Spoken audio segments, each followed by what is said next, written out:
Okay. Yo, Can you hear me? All right. Can you hear me? I can hear you. I can't see you, but I can hear you. Okay. I'm starting the. Hold on. I'm now there. There we are. There we are. Oh my God. You know what sometimes technology is, though. You're like, okay, why isn't it working? And then you just have to like shut it down and try it again, and then it works. It's like magical.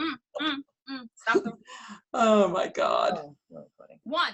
Hello, you guys, and welcome to the Women's Cave. Oh my goodness, we shared it. We did. Like, and I we did feel- it professional. I feel professional. I feel gracious. I think it's because of the third interview we did today, and we're probably just a little you tired. forgot a few.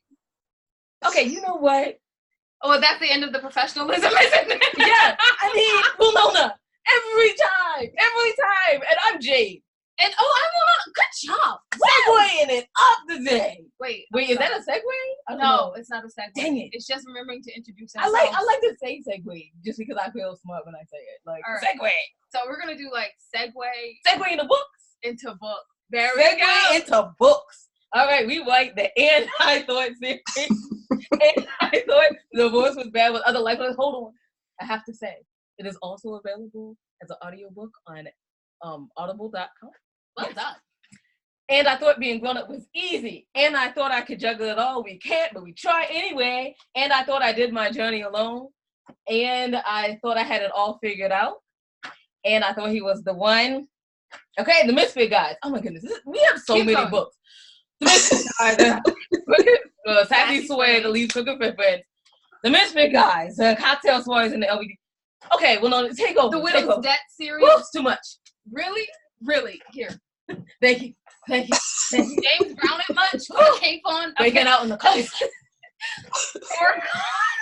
I promise we were gonna do a good job. Okay. I'm sorry. Corn coffee. So it'll be us retelling a tale that we told in the first book that we wrote, And I Thought Divorce Was Bad. It's really awesome. Kind of expanded it. It's nice. And managers. Yeah, that's what I'm forgetting. It's my brain. Okay, we have the workbooks. Woo! And then we have the 25 hottest indie authors, artists, and advocates. And by the way, you guys, you might have seen the post on Facebook that said that July 15th was like the cutoff date. No, it's the starting date. So thank you everyone for the early nominations, but July 15th is the starting date of nominations for the magazine. So we did. But if you want to nominate someone, think about the Thoughtful Book Awards. Also, you can check out that magazine, do it digitally, save a tree, only $4.50. You can check out everything that we're doing on www.andwethought.com. All the books are available on Amazon and BarnesandNoble.com. And then And I Thought Divorce Was Bad is available on Audible audiobook. Thank you, Joe Sands. You did a wonderful job. Now, we have a wonderful guest today. Thank you. A wonderful guest. The word just dropped right out of my head. Would you like to introduce yourself? I'm Tracy McGillivray, and I'm president of the Faulkner Foundation. Wow. Okay. So we have a president in the room. I feel like I should be smart and professional, and that's what I was trying to tell you. It's never gonna happen. It's lies, but that's a lie. Like I'm not gonna do it. Okay, we're ready. We're gonna ask questions, and they're gonna make sense. What is Faulkner for everyone that doesn't know? Okay, and that's an excellent question. The Faulkner Foundation is an organization that was formed back in 1980 out of the National Book Award. The Mary Lee Settles was one of the people in the National Book Award, and she created this organization because she disagreed the choice of the book for the National Book Award that year, and created this one to create an award for American fiction separate from the publicist and separate from the commercialization. And we, to this day, as a matter of fact, this coming May will be our 40th anniversary of giving the award, and it's juried by 3 American writers, and it's for excellence in American fiction. It's a wonderful thing. We also do, although that's how we were founded, now we bring in DC to all the public, charter, and now we're starting to go into some of the private schools.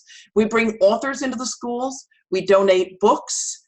For some of these kids, it's the first time they've ever had their own book. We create the curricula, and we have the teachers work with the students, they read the books, the author comes into the classrooms, talks about the books, and it is phenomenal.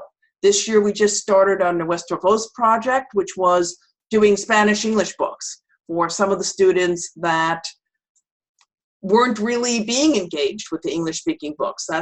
We think 17% of the DC is Spanish-English students. And so that's been tremendously successful. And then finally, the last thing we do is we do literary conversations all over DC. We used to be affiliated with the Folger. It's under construction, and we have branched out, and we have authors come in to talk about all kinds of different topics, open to the public for a small fee. But last year we had people talking about borders in both Mexico, America, borders in cities and things like that, stopping people from doing what they want to do. We had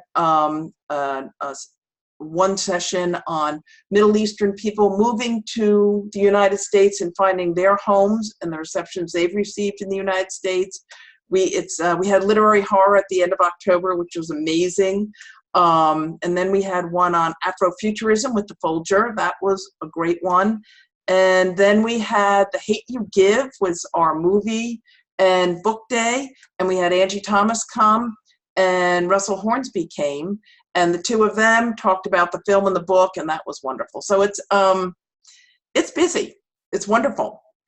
So as you're saying, it's busy. And I'm going to maybe do a little back thing. As we found that we thought we could juggle it all. How do you juggle it all? I have an amazing staff. Hey, that's amazing. Yeah. Great answer to all the staff out there. Yeah, they're amazing. And we just got an executive director in January. Before then, it was difficult. I was literally in the office 5 days a week, 10 hours a day. It was crazy. I think like so many women, and I am a mother of twins. They're 24 now. They're 24. Oh, okay. They're out of the house. Yeah. I wouldn't have this otherwise. But I think you end up putting yourself second before everybody else. And I find that when I first started getting more involved with Penn Faulkner, I did the same thing. I was finding myself, my husband's like, where's dinner? What has happened with that concept? And I'm like, honey, I can't do it. I'm just too busy. But I think you really have to carve out the time for yourself. So I play tennis, I work out, I work with a jeweler. I took all my old jewelry and redesigned it. All that old boyfriend jewelry and the jewelry from your grandmother and stuff like that you can't wear. I remade that. I do his windows in his store. And all of that is super relaxing for me. Still go back into Penn Faulkner, not as often as I do because of the amazing staff. But it's definitely a balancing act. The concept of dinner. The concept. I love it. I know. I was like, I think at my own house, they asked me the same thing. The concept of homemade full dinners. What happened to that? And I'm like, it's salad, it's a meat, and there's bread. That's close. That's really close. There used to be like meatloaf, mashed potatoes. No one has any time for that. No one can do that anymore. 6 hours a week. It's vegetable, meat, and bread. We're good. Anyway, I wanted to ask you, so how has Penn Faulkner, what kind of effect do you think it's had on the literary world since its conception? I think we're impacting all kinds of people. Certainly for the authors, we're giving them, the people that win our awards, we're giving them a huge boost to their careers. The authors that are kind enough to come into the classrooms and work with the students, we're getting their books dispensed out. We're introducing people to their literature. We're supporting them as often as we can. We have teachers ask. To the teachers, we're helping them create some excitement in their classrooms. Teaching is not an easy career. You want to keep your kids excited. So when you bring in a real author and you're shaking things up, and maybe they get to go to the library, or maybe they get to go one of our programs Together We Read, where we bring the public school students together with a private school class, and we bring them into a third site, and then we do little activities to make everybody get to know everybody, and then they do it. I think it breaks up the school day. We help them with the curricula so they know how, most of them are amazing teachers, and they can do their own curricula, but we're there if they need to know, how do you teach that book? What are some of the themes of the book? What are you trying to get across to the students? I think for the students, we're giving them a book. We do essay writing, we do reading with them. It's exciting. We have amazing quotes from the students and from the teachers and from the authors, what a huge impact it's had on their life. We actually just this year started tracking and doing surveys in the classrooms, so we can actually say, this is the impact that we've done. We have the quotes, we know what people are saying, but we don't have, I guess, the data to support it. But it's, if you go to one of the Writers of Schools visits, or you go to the literary conversations, you're impacting the community. Everybody leaves a literary conversation talking about, I can't believe that just happened. I'm amazed that this is involved. Even in the literary horror, I hate horror because I'm afraid of I'm afraid of the dark. I hate the scary movies. My daughter loves them, but I have to leave the room when she turns them on. But even in literary horror, you hear the author speaking, and you're like, oh my God, I've got to buy that book.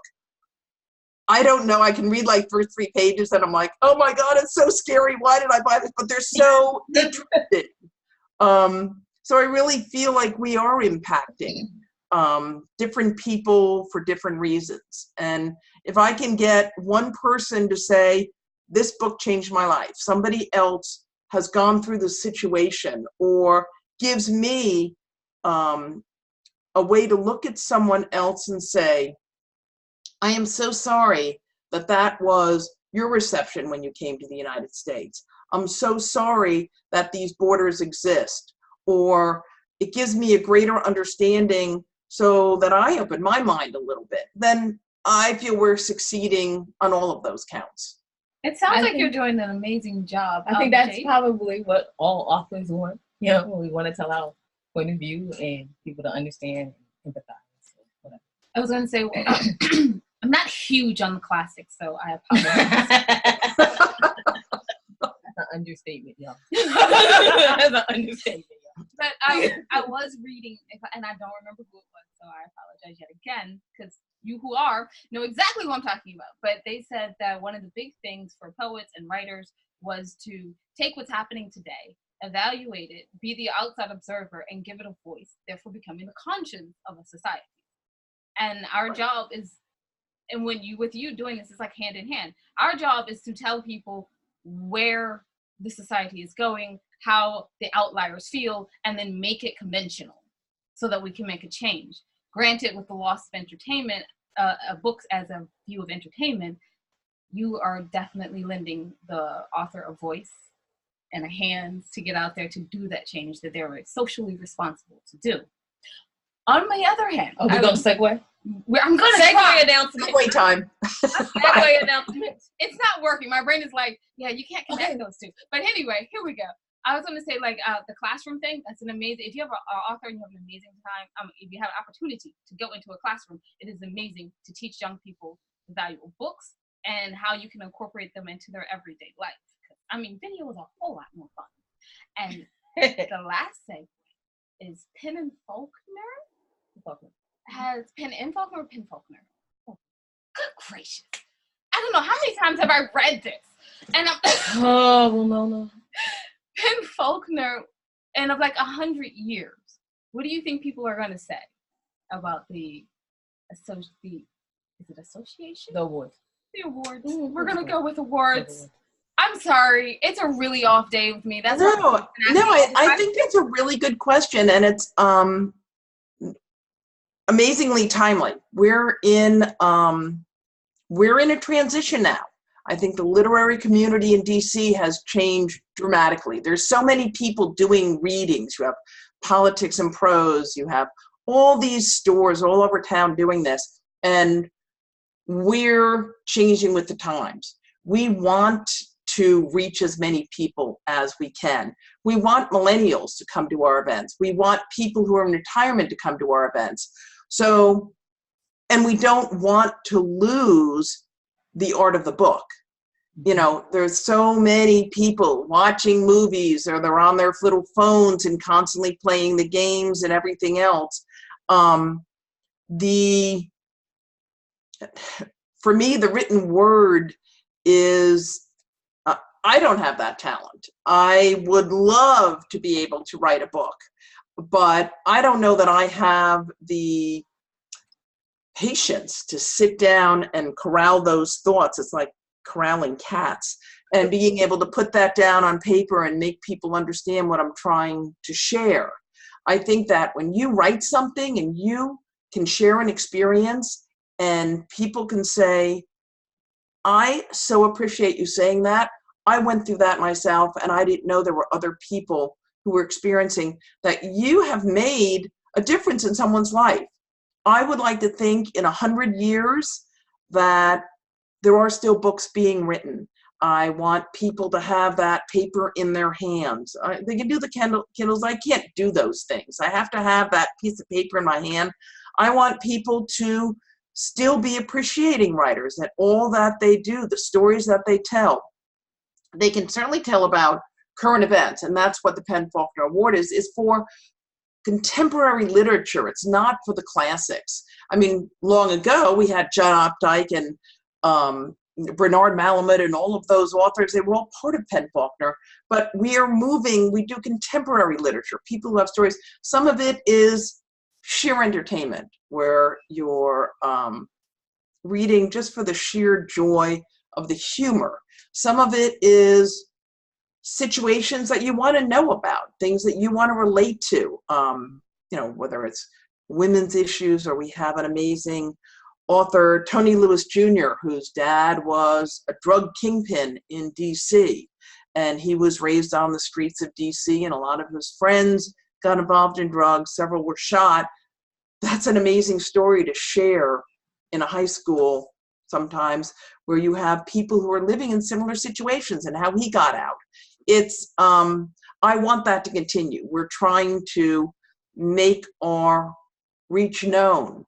I think we've considered going more national and maybe getting into some other states, and we're doing our Writers in Schools programs there, or taking our programs elsewhere, to try to reach people and make them understand. You have so many organizations, like there's the Center for Fiction up in Brooklyn. They do some similar things. We still think our award is better because it's peer juried, because it's juried by other authors, and we don't let the publishers tell us which books they want to decide on. And I just hope that it is around in 100 years. I want it to be bigger. I want it to be known. I want people to celebrate the authors that are working with us, because they're giving to us, generally their time is free, and we will pay for their transportation and things like that. That's an amazing thing to do. And not everybody is a writer. And they should be celebrated.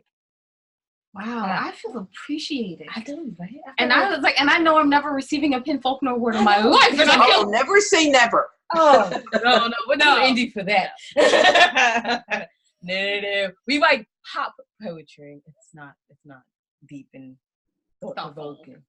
No. But, so, the narcissist in me has to ask, when can I get this award, Faulkner? How can I do it?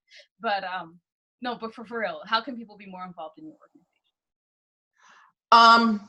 We're always looking for volunteers to help escort the authors into schools. We're always looking for volunteers to come to our literary conversations. You just have to hand out the programs and you can come and be part of that. We do training for it. We're always looking for donations. And whatever amount of money, we always have campaigns going on. Tell your friends about it. Tell people about Faulkner. Have them come to our literary conversations. We generally will try to engage the libraries and put up our posters there where we know there are readers and things like that. Come be with us and support us. We just want people to know about us. And Jade, your final question? So where can people find you and what's next? PenFaulkner.org. It's PenFaulkner.org. And you will find all this information online. Our programming starts in September. Our annual gala is October 26th. That's our big come. You can come. Yes, you may. That you'll see on our online at the website. We do our Malamud Award, which is our award for short stories. We still do that with the Malamud family. That's generally the first weekend in December. And then our 40th anniversary for the Penn Faulkner Award is the first weekend in May. And in between that, literary conversations. Wow, it is a schedule. I don't know how you balance anything, including this interview. Yeah. And that schedule. Absolutely. Oh my word. So we want to thank you so much for coming. Jade, can you wrap us up professionally? Yes, hold on. You're not going to wave your finger, right? I'm going to. I have 2 interruptions already planned. I told you, I'm a professional interrupter. That's my job. She gets paid to interrupt. Okay, that's hilarious. So thank you so much for coming on. We really appreciate it. You can find everything that your ladies are doing on www.andwethought.com. Go to the ladies page, go to the middle, and you find the charities that we proudly support. I mean, you guys don't have to give them money. You can give them time. As our wonderful guest told us today, that time is kind of important as money. Or knowledge. Or knowledge, you know? Yes. It's important. And... Winona. Professional interrupter here. I just wanted to let you guys know that you can watch Just Right in Life on Facebook. Okay, so I did. Or that one episode on Amazon. Yeah, absolutely. Or that one episode on Amazon. You can check that out. And remember that wisdom is all around you if you're open to finding it and accepting it. So peace and love, you guys, from Winona, who got it right. And Jade. Bye-bye. Thank you.